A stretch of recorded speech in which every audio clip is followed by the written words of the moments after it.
Да, это было весело, это было круто, потому что я аульский ребенок, и во дворах было очень много интересного.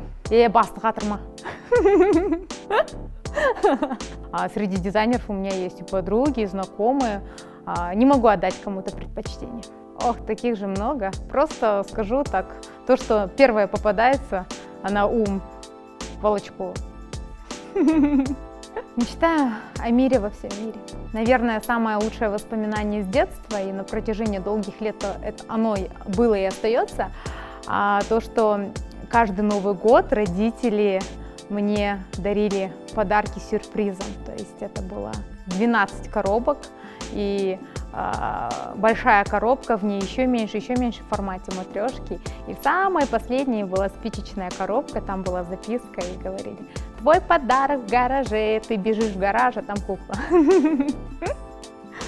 Горжусь тем, что я делаю. Любой семейный отдых, самое главное, с родителями и с близкими, с родными, вот это самое лучшее. Без разницы, какой вид активности. Люди вокруг. Самое большое достижение. Думаю, оно еще впереди. Когда я просто бросила преподавание и ушла в сферу пиар, в которой я вообще ничего не смыслила. Вот это самый смелый поступок. Просто позитивные люди вокруг.